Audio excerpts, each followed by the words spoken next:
Hi everyone, I'm Jeff Teague in Raleigh, North Carolina. This is AutoJeff Reviews and I'm at Fred Anderson Kia of Raleigh today. And they were nice enough to loan me this bad boy here, one of the toughest vehicles I still think on the planet. This is a 2014 Toyota FJ Cruiser. It's an iceberg color. It has 28,789 miles. What I'm gonna do today, we're gonna tell the story of FJ Cruiser. I'm gonna tell you its beginnings. I'm gonna tell you its years of operation, we'll call it, in the United States. And I'm gonna tell you what I think the one fatal flaw is in this design that made it no more. I'm gonna tell you why I think the FJ Cruiser is just gone. Toyota FJ Cruiser was first introduced at the North American International Auto Show as a concept car for 2003. It later showed up again at the North American International Auto Show 2005 as a near production vehicle to be released in 2007. This vehicle has been so popular, it's almost like a cult following, similar to what you see with Toyota 4Runners. The FJ Cruiser is available in the United States from model years 2007 through 2014. This was the last production year in the United States. It's in a two-tone normally, but not in this case because it's a special edition where it's all one color, which is pretty fantastic. People love the FJ Cruiser because, again, it's tough as nails. It can go places that other vehicles cannot go. And part of the novelty, you can open her up. You can actually spray this down even on the floorboards. Let's look at the interior. Here's the inside of FJ Cruiser from the back, and you can see how easy it would be to just kind of hose it down if you go mudding, fishing, even with sports equipment that gets muddy sometimes. I love this part. I think it's so incredibly cool.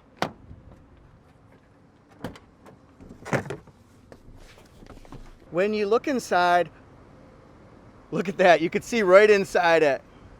That's really cool. But do you see more style and luxury and class, or do you see more function and purpose? It's a really cool interior. If you're looking for a retro vibe, if you're looking for tough and rugged, does this not look like something you would want to have as your best friend when you're off-roading? When you're driving through the water and the mud? Yeah, this is your new best friend. And it's available at Fred Anderson Kia of Raleigh, just down the street from Fred Anderson Toyota. Pretty much the same 1 mile stretch of road. And then up top here, we've got crawl control so that you can take it in the mud, in the sand, over rocks, through water, all that cool kind of stuff. It's got active traction control and also locking rear differential. And then just look at the front here. This has roots from the old FJ40 because you see those round headlights here. The Toyota signature grille, the rugged, boxy, tall frame, the near vertical windshield. And yes, that's right, start it up and you start to see another novelty, another part of the charm. We've got so much windshield space here, we need 3 wipers. That's right, holla.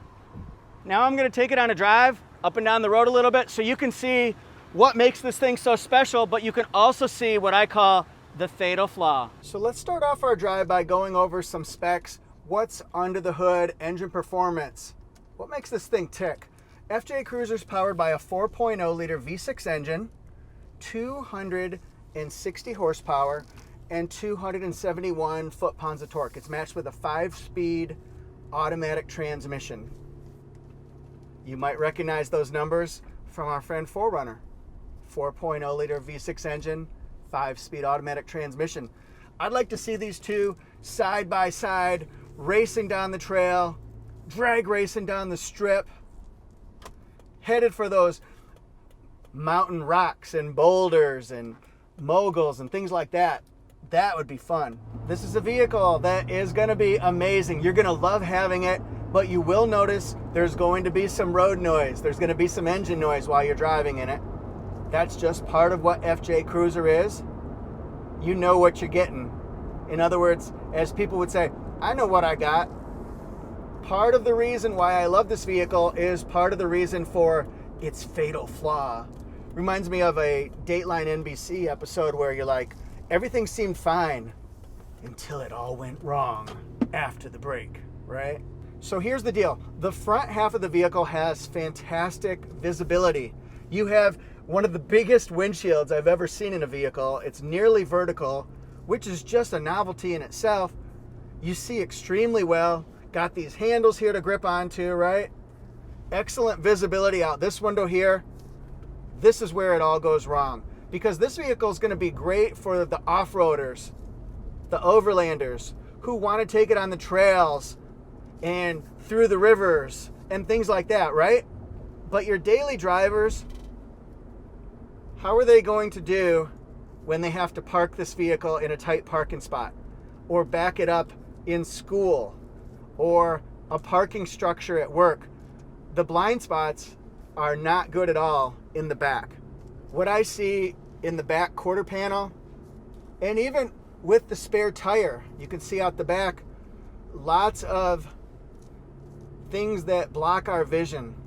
Big chunks that have to be there because of the design and the structure of the vehicle, but still big chunks that dissuade you or prevent you from being able to see properly. So if I wanted to look to see if somebody was in my blind spot, of course, blind spot monitor's not here, but there are these little, probably 2x2 mirrors right here, and they help with your vision. So that's something that does help. But look at those big chunks out the back, folks. I'll tell you what, this vehicle is really fun to drive. It's not a sports car. You're not going to win many races. Maybe against a Prius C, I don't know. I like the handling on this thing. It's not tight, but it's not loose. It feels smooth. Steering response is good. It's not race car tight. Let's go over here. We're going to take it on some gravel so you can see, not off-roading, but we're in the park.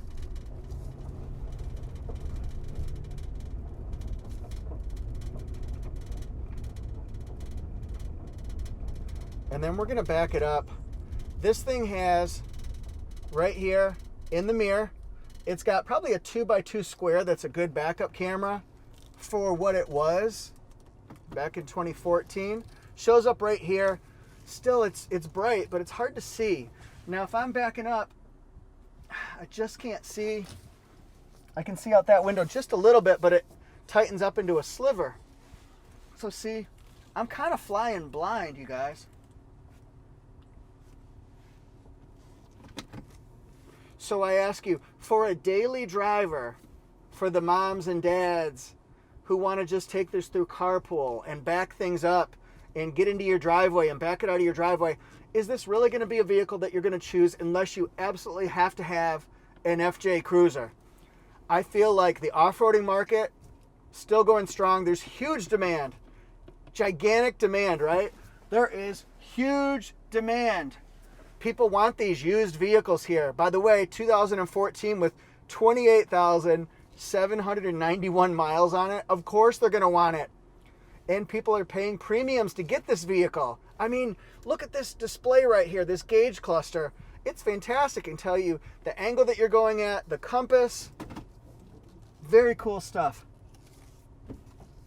But the daily people who would buy this just as a daily driver, I feel that's what killed sales and dropped sales and made it so that it would not survive.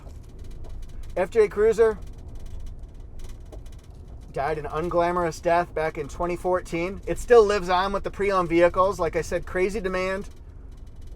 But it was because of a competitive market and also lagging sales. I think one of the reasons that could have helped it is if it had better visibility for those people who aren't used to off-roading at all times. What do you guys think?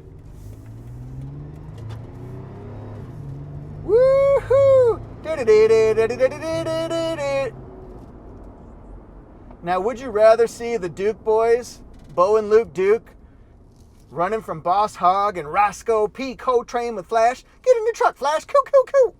Or Enos? Would you rather see them running moonshine with Uncle Jesse in something like this? That would be cool. Can you imagine going up the ramp, over the pond, police car gets stuck, FJ Cruiser, that would be awesome. So when we do the revival of Dukes of Hazzard, just a good old boys, never meaning no harm. They drove their FJ Cruiser to the farm and they never got caught. That's my new revival. What do you guys think? When you accelerate, you're going to hear that noise. That's what you got. It's FJ Cruiser, one of the coolest, toughest, most rugged vehicles on the planet. This is awesome. I love it. Thanks everyone so much for watching. If you're interested in this one, go to Fred Anderson Kia of Raleigh and contact them. Let them know you saw AutoJeff Reviews video and that you're interested in this one here. A 2014 with 28,000 miles. Are you kidding me? Thanks everybody so much.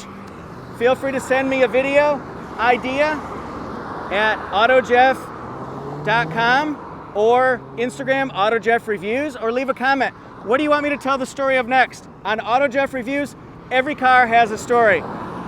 Please hit subscribe and like and leave a comment. Thanks everybody. See you next time.